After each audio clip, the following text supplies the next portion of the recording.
Okay, so I went to visit this bookstore, and I can't help myself. If I visit a bookstore, I'm going to buy a book. And I bought this book called The Other Passenger by Louise Candlish, and it just intrigued me. It's about this older couple who don't believe in the conventions of marriage, so they're just partners.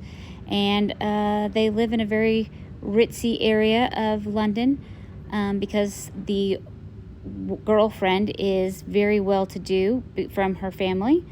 And they meet this younger couple and become friends.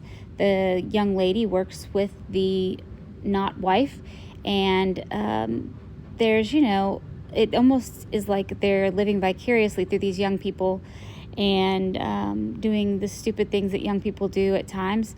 For example, they are over there partying and drinking too much and snorting cocaine, just different things. Basically making a lot of poor decisions. The older man, feels uncomfortable a little bit with the younger woman, is how we feel at the beginning of the story, but we're not exactly sure what happens or why that happens. This story is one that switches from the past to the present quite often, but as it turns out, it actually seems to be being told from the future. So what we find is that this older man and the young man get on the ferry every morning to go to work, and they work in different places, but they ride the ferry together because it's much better than the train or any of the other ways to get into main parts of London. Now, the older man, he wasn't happy with his job. Something happened. I don't really remember what. It was not very important to the story, but he quits, and now he is a barista in a coffee shop. So he's enjoying that, but his girlfriend wants him to figure out something else for his life. The two men ride the ferry together in the mornings and often in the evenings on their way home.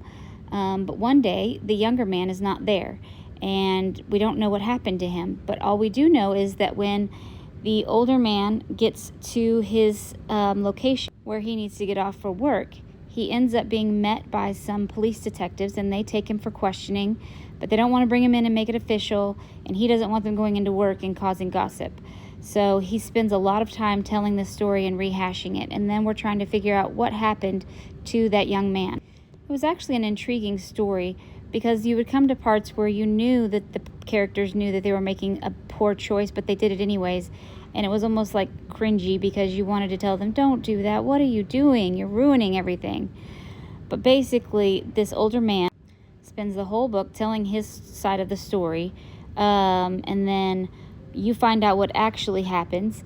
And his partner is over there when he's accused of the murder, trying to help him not go to jail because she doesn't want to reflect that to reflect poorly on her. So it just becomes a huge mess. You'll find some secrets between their relationships. For example, the older couple is well off. Really, it's just the woman. But the younger couple is highly in debt and jealous of the older woman and the older couple and what they've got. So, what happened to the young man who, killed him, and is he really dead because there's no body? And it's crazy. Overall, I thoroughly enjoyed the book, and I was surprised with the twists and turns that it took. For me, this was a good read, and I think anybody who likes suspense and mystery would enjoy it. Happy reading.